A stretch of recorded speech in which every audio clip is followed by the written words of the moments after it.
என்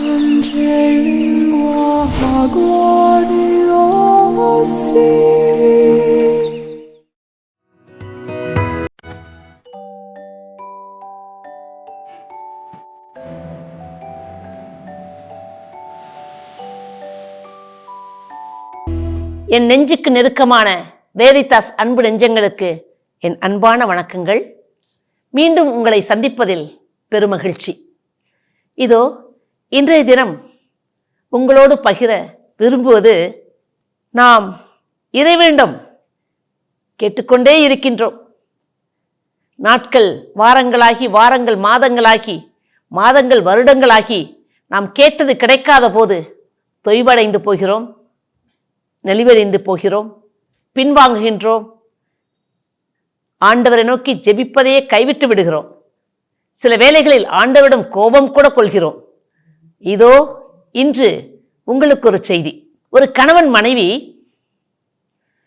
ஒரு தேவைக்காக இடைவிடாது ஜெபம் செய்கிறார்கள். இருப்பினும் அவர்களது மன்றாட்டு கேட்டபாடில்லை. என்ன இது, கடவுள் நம்ம மீது இரக்கம் காட்ட மாட்டேங்கிறாரே, நம்ம கேட்டது கிடைக்கலையே. ரெண்டு பேருக்கு ஒரே மன உளைச்சல், வருத்தம், கவலை, கண்ணீர். இனிமேல் ஜெபமே பண்ணக்கூடாது அப்படின்ட்டு மனைவி பின்வாங்கிறார். கணவர், இல்லை இல்லை, வா மீண்டும் தொடருவோம், கண்டிப்பாக கடவுள் கொடுப்பார் என்று நம்பிக்கை ஊட்டுகிறார். பார்க்கலாம் அப்படின்ட்டு ஒரு அரை மனதோடு ஜெபம் செய்து கொண்டிருக்கிறார்கள். பல ஆண்டுகளாக தொடர்ந்து இடைவிடாது கடவுளுக்கு ஜெபித்த அவங்களுக்கு திடீர்னு ஒரு நாள் கடவுள் தோன்றாரு. ஆச்சரியம், அதிசயம், என்ன செய்யறதுன்னு தெரில, கை கால் ஓடலை. ஐயோ ஆண்டவரே, வாங்க வாங்க வாங்க அப்படின்ட்டு. ரெண்டு பேருக்கும் கடவுள் பெரிய தங்க கட்டி கொண்டு வருவார் அப்படின்னு மனைவி சொல்கிறார். இல்லை இல்லை, கட்டா பணம் கொண்டு வந்திருக்காரு அப்படின்னு சொல்கிறாங்க கணவர். ரெண்டு பேரும் கடவுள் உத்து பார்க்குறாங்க, கையை பார்க்குறாங்க, வெறுங்கை.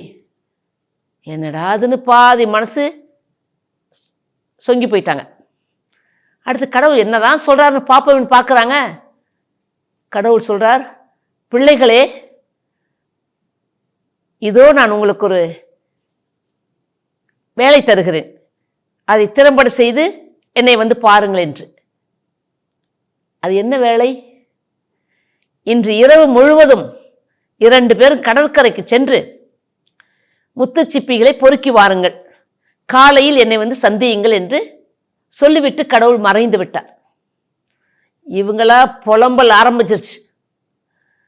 என்னையா இது இந்த கடவுள், 1 வாரமா 2 வாரமா, 1 மாசமா 2 மாசமா, 1 வருஷமா 2 வருஷமா, 10 வருஷமா 2 பேரும் ஜெபம் பண்ணோம், ஒன்றும் கொடுக்கலேன்னு நினச்சோம். சரி, இத்தனை வருஷம் கழிச்சு வந்திருக்காரே, இதை கொடுப்பாருன்னு பார்த்தா அதுவும் இல்லை, இந்த வேலையை செய்வா சொன்னார் அப்படின்ட்டு புலம்புறாரு மனைவி. அப்போ கணவர், சரி சரி வா, கடவுள் சொல்லியிருக்கார் இல்லையா, கீழ்ப்படிவோம், வா போகலாம், கூட்டி கொண்டு கடற்கரைக்கு போகிறாங்க.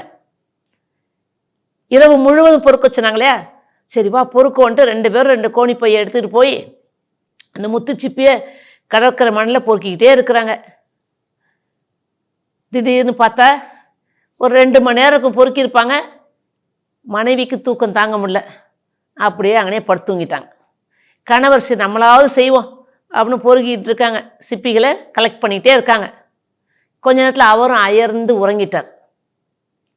திடீர்னு முடிச்சு பார்த்தா 5 மணி காலையில், ஐயையோ கடவுள் வந்து வர சொன்னாரே, நம்மளை லேட் ஆகிடுச்சு, ஏந்துருங்க வாங்க போய் கடவுளை பார்ப்போம், அப்புறம் அவர் வரதே வெறி அரிது அப்படின்னு ஓடி போய் 2 பேர் கடவுளை பார்க்க போகிறாங்க. கடவுள் தோன்றினார். ஆண்டவரே, இதோ நீங்கள் முத்துச்சிப்பி பொறுக்க சொன்னீங்க, பகலில் பொறுக்க சொன்னாலும் மூட்டை மூட்டையாக பொறுக்கியிருக்கலாம், ராத்திரியில் பொறுக்க சொன்னீங்க, தூக்கம் தாங்க முடியல, தூங்கிட்டோம், இதோ அந்த மூட்டையை கொண்டு வந்திருக்கோம் பாருங்க.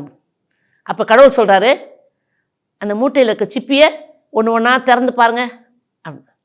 திறக்கிறாங்க, ஒரே முத்து.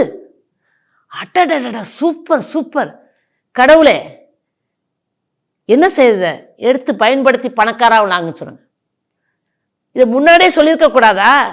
சொல்லியிருந்தா நாங்கள் 2 பேர் என்ன ஒரு 100 பேரை வேலைக்கு அமர்த்தி டன்னு கணக்கில் பொறுக்கியிருப்போமே, நிறைய முத்து கிடச்சிருக்குமே, கோடீஸ்வரன் ஆயிருப்போமே அப்படின்னு சொல்கிறாங்க. அப்போ கடவுள் சொல்கிறாரு, வாய்ப்பு ஒரு தடவை தான் கொடுக்கப்படும். கொடுக்கப்படுற வாய்ப்பை முழுமையாக பயன்படுத்தி பயன் பெறணும். எதையுமே வாழ்க்கையில் முக்கியத்துவம் வாய்ந்ததாக எடுத்துக்கொண்டு சிறிய வேலையோ பெரிய வேலையோ திறம்பட செய்தால் பெரிய பலனை அடைவீர்கள். உங்களுக்கு வாய்ப்பு கொடுத்தேன், நீங்கள் சாதாரணமாக செஞ்சீங்க, குறைந்ததை பெற்றுக்கொண்டீங்க. அசாதாரணமாக முயற்சி எடுத்து செஞ்சுருந்தீங்கன்னா அதிக பலனை பெறுவீர்கள். ஆகவே வாய்ப்பு வரும்போது அன்பர்களை நழுவ விடாதீர்கள். உங்கள் வாழ்வில் எவரெஸ்ட் சிகரத்தை எட்டி பிடிக்க முடியும். ஆகவே இன்றைய நாளில் ஒரு நல்ல கருத்தை கூறியிருக்கிறேன். வாழ்க்கையில் பின்பற்றி பாருங்கள். மீண்டும் சந்திப்போம். ரேடியோ வெரிதாஸ் தமிழ் சேனல்ல இருக்க மேலும் பல வீடியோக்களை பார்க்க லைக் பண்ணுங்க, ஷேர் பண்ணுங்க, சப்ஸ்கிரைப் பண்ணுங்க. மறக்காம பெல் ஐக்கனை கிளிக் பண்ணிடுங்க.